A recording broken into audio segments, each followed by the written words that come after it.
तो हेलो मेरे प्यारे विद्यार्थियों, मेरे प्यारे साथियों, आप लोग कैसे हैं? उम्मीद करते हैं कि आप लोग बहुत ही अच्छे होंगे और मस्त होंगे और आप अपनी पढ़ाई कंटिन्यू कर रहे होंगे। तो जैसा कि हम लोग को पता है और हम लोग लगातार कई वीडियो को देखते आ रहे हैं कि इस चैनल पे जो हम आप लोग को अभी हिंदी व्याकरण को पढ़ा रहे हैं। तो हिंदी व्याकरण में हम लोग कल जो है वर्ण को सीखे थे, जिस वर्ण में हम लोग कुछ पढ़ पाए थे और कुछ हम लोग का छूट गया था, जिसको हम छोटे छोटे टुकड़ों में करके और लगातार कई वीडियो में कई पार्ट में बना करके आपको देने का प्रयास कर रहे हैं, ताकि आप थोड़ा सा पढ़े और बेहतरीन तरीके से समझें। तो चलिए ज़्यादा टाइम नहीं लेते हैं, हम पढ़ाने से पहले आपको अपना परिचय दे दें। मेरा नाम है अंकुश कुमार और मैं इस अंकुश कंसेप्ट क्लासेस यूट्यूब चैनल पे आप लोग के लिए हर एक प्रकार के क्लास को लेकर के आएंगे जो आर्ट्स एवं साइंस से रिलेटेड होगी। फिलहाल हम लोग हिंदी को पढ़ रहे हैं। तो चलिए ज़्यादा टाइम नहीं लेते हैं, वीडियो को स्टार्ट करते हैं। उससे पहले हम आपको बता दें, अगर आप इस चैनल पर नए हैं तो उनको सब्सक्राइब कर लीजिएगा और साथ में बेल आइकन दबाना नहीं भूलिएगा, ताकि इस चैनल पर इस तरह की और वीडियो अपलोड हो तो नोटिफिकेशन सबसे पहले आप तक पहुंचे, ताकि आप एक भी वीडियो को मिस न करें। तो चलिए हम लोग करते हैं स्टार्ट वीडियो को। तो सबसे पहले जो हम लोग कल पढ़े थे वो हम लोग को वर्ण को पढ़ चुके थे। वर्ण में हम लोग को जो बचा हुआ था मूल स्वर को बचा हुआ था। ठीक है, मूल स्वर के कितने भेद होते हैं ध्यान दीजिएगा। ऊपर से हम एक एक करके स्टेप बाय स्टेप चलेंगे। सबसे पहले आपको दिख रहा है यहाँ पे मूल स्वर के 3 भेद होते हैं। कल जो है हम लोग पढ़ चुके थे कुछ वर्ण में और कुछ हमारा बाकी था, जो मूल स्वर से हम लोग का बाकी था। तो मूल स्वर से हम इसको स्टार्ट कर रहे हैं। तो चलिए ध्यान दीजिए, यहाँ पे सबसे पहला जो आपको क्वेश्चन दिख रहा है वो दिख रहा है मूल स्वर के 3 भेद होते हैं। पहला भेद कौन सा है? तो ह्रस्व स्वर है। दूसरा भेद कौन है? तो दीर्घ स्वर है। और तीसरा कौन सा है? तो प्लुप्त स्वर है। तो इस तीनों चीज के बारे में हम लोग एक एक करके स्टेप बाय स्टेप जानेंगे, किसका उपयोग क्या है और किसका उपयोग कहाँ पे किया जाता है। तो चलिए, पहला आपको समझ में आ गया ह्रस्व स्वर, दूसरा आपको समझ में आ गया दीर्घ स्वर, और तीसरा आपका है वो क्या है? प्लुप्त स्वर है। इस तीनों को हम लोग आज एक एक करके स्टेप बाय स्टेप समझने वाले हैं। तो चलिए ध्यान दीजिए, यहाँ पे सबसे पहला जो आपको लिखा गया है वो ह्रस्व स्वर लिखा गया है। ठीक है, ह्रस्व स्वर क्या है, उसका उपयोग क्या है? चलिए आइए देखते हैं। जिन स्वरों के उच्चारण में कम समय लगता है, यानी कि जिस भी स्वर का उच्चारण हम लोग करते हैं और उसमें कम से कम समय लगता है, उसे क्या कहते हैं? हम लोग ह्रस्व स्वर कहते हैं। फिर से एक बार रिपीट करते हैं, यहाँ पे ध्यान दीजिए। जिन स्वरों के उच्चारण में कम से कम समय लगता है उसे हम लोग ह्रस्व स्वर कहते हैं। चलिए जैसे में देखते हैं, जैसे में क्या है?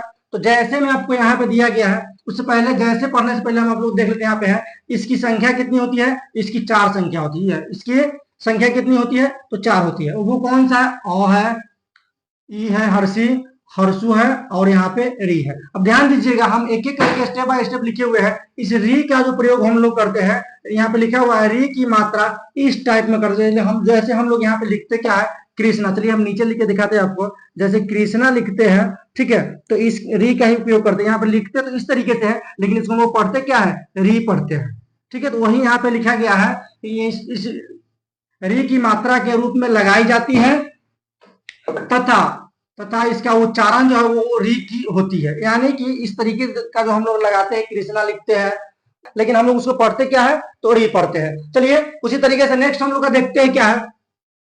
इतना आपको समझ में आ गया होगा। नेक्स्ट आपका आ रहा है वो आ रहा है दीर्घ स्वर। यानी दीर्घ स्वर किसे कहते हैं, दीर्घ स्वर क्या है, इस सब चीज के बारे में हम यहाँ पे आप लोग थोड़ा सीनियर क्लास में आ गए, इसलिए किसे कहते हैं क्या हम नहीं लिखते हैं, सीधे हेडिंग देते हैं और उसको पढ़ाने का प्रयास करते हैं, क्योंकि आपका भी टाइम वेस्ट होगा और यहाँ बोर्ड पे उतना ज्यादा जगह नहीं होता है। तो चलिए ध्यान दीजिए, क्या है आपका दूसरा? वो है दीर्घ स्वर। यानी दीर्घ स्वर किसे कहते हैं? ध्यान दीजिएगा, वे स्वर जिनके उच्चारण में ह्रस्व स्वर से 2 गुना समय लगता है उसे दीर्घ स्वर कहते हैं। यानी कहने का मतलब है, सबसे पहले समझिएगा, ह्रस्व स्वर में क्या था? उसमें कम से कम समय लगता है, लेकिन जैसे ही आप आते हैं दीर्घ स्वर में, तो दीर्घ स्वर में ह्रस्व स्वर के 2 गुना समय लगता है, उसे हम लोग दीर्घ स्वर कहते हैं। ध्यान दीजिएगा नीचे जैसे में क्या है। अब उससे पहले हम लोग जानेंगे इसकी संख्या कितनी है। इसकी संख्या 7 होती है। इसकी संख्या कितनी होती है? तो इसकी संख्या 7 होती है। इसको आप जरूर याद रखेंगे।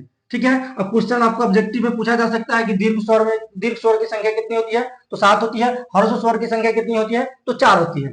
ठीक है, उसी तरीके से अब देखिए यहाँ पर जैसे में आइए दिखिएगा। अब 7 कौन कौन सी होती है? तो 7 होती है, आ होती है, दीर्घी होती है, दीर्घु होती है, ए होता है, आए, ओ और औ होता है। यानी देखिए ध्यान दीजिए यहाँ पे 1 2 3 4 5 6 7, इस तरीके से आपको सातों को याद रखना है। यानी कि ओ में जो है एक के छोड़कर दूसरा, जैसे उसके बारे में हम एक एक करके समझाए हुए नीचे ये समझाते हैं। अब ध्यान दीजिए कैसे ज्यादा समय लगता है। ध्यान दीजिएगा, आपको पहले ही बताया गया है कि डबल ह्रस्व स्वर के 2 गुना समय लगेगा। अब यहाँ ध्यान दीजिए, आपको क्या दिया गया? आ दिया गया है। इस हम आ को ही लिख करके बताया हुआ। देखिए यहाँ पर जैसे में क्या आ को लिख करके बताया गया है, अ प्लस अ जुड़ता है, यानी ध्यान दीजिए जब दो को अ जुड़ता है तो जाहिर सी बात है 2 गुना समय लगेगा, तो 2 को अ जुड़कर क्या बनाता है, एक आ का निर्माण करता है। उसके बाद दीर्घी है, यानी एक 2 को जब ई जुड़ता है, 2 को हर्षी जुड़ता है तो एक दीर्घी का निर्माण होता है, यानी कि आपको यहाँ पर डबल समय लग रहा है। उसके बाद है 2 को हर्षु जुड़ता है तो एक दीर्घ निर्माण करता है, यानी इससे भी हमको पता चल रहा है कि 2 गुना समय लगता है। उसके बाद आय को हम लोग लिखते हैं,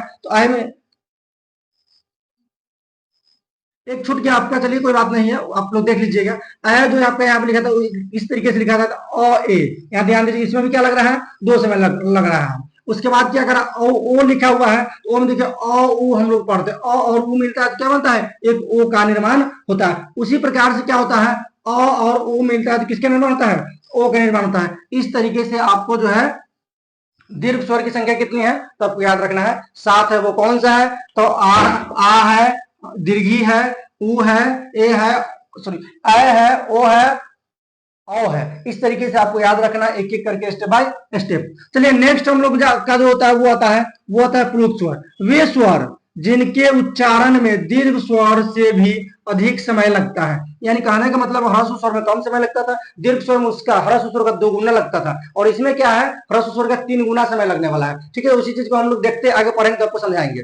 तो कह रहा है यहाँ पे वे स्वर जिनके उच्चारण में दीर्घ स्वर से भी अधिक समय लगता है उसे क्या कहते हैं हम लोग, प्लुत स्वर कहते हैं। उसी में हम आगे आपको बढ़ा के लिख दिए, अर्थात 3 गुना समय लगता है, प्लुत स्वर कहलाता है। यानी कि इसमें क्या लगता है, 3 गुना समय लगता है, उसे प्लुत स्वर कहते हैं। इस तरीके से हम यहाँ पे बनाएंगे। अब इसमें क्या होता है, इसका चिन्ह कुछ आता है, ध्यान दीजिएगा, इसका चिन्ह यहाँ पे लिखा हुआ है, इसका चिन्ह क्या होता है, तो इस टाइप का कुछ आपका यहाँ पे चिन्ह रहता है। जैसे हम क्या करते हैं, इसका उपयोग जो हम लोग करते हैं, यानी इसका उपयोग हम लोग किसी को बुलाने या किसी को पुकारने के लिए करते हैं, उसके बारे में हम नीचे लिखे हुए, चलिए नीचे चलेंगे तो आपको बताएंगे। तो यहाँ पे ध्यान दीजिए, जैसे राम किसी का नाम पुकारते हैं तो हम लोग क्या कहते हैं, राम राम जैसे कहते हैं, तो थोड़ा सा और अधिक जोर लग रहा है, इसलिए यहाँ पे क्या कहते हैं इसको, ये आपका आ जाएगा प्लुत स्वर के अंतर्गत आ जाएगा। तो एक और एग्जाम्पल यहाँ पे सुनो, अगर हम सुनो किसी को कहते हैं उसमें भी समय लग रहा है, 3 गुना समय लगता है, सुनो 3 गुना समय वहां पे भी लगता है। उसके बाद ओम को हम लोग कहते हैं, जैसे पंडित भेद पढ़ाते हैं क्या कहते हैं, ओम, यानी कि यहाँ पे क्या है, 3 गुना समय लगता है, इसलिए हम इसको भी एग्जाम्पल में लिए हैं। इसका प्रयोग ध्यान दीजिए, यहाँ पे लिखा हुआ है, इसका प्रयोग किसी को बुलाने या पुकारने के लिए किया जाता है। तो इस तरीके से आपको उम्मीद है कि ह्रस्व स्वर, दीर्घ स्वर और प्लुत स्वर भी समझ में आ गया होगा। चलिए नेक्स्ट हम लोग का क्या है उसके बारे में देखते हैं। तो नेक्स्ट हम लोग का जो आ रहा है वो आ रहा है अयोगवाह। क्या आ रहा है, अयोगवाह के बारे में हम लोग पढ़ने वाले हैं। अयोगवाह क्या होता है, तो ऐसे वर्ण जिनकी गणना न तो स्वरों नहीं व्यंजनों में की जाती है, यानी ऐसा स्वर जिनकी गणना नहीं तो स्वर वर्ण में की जाती है, नहीं व्यंजन वर्ण में की जाती है, अयोगवाह कहलाती है।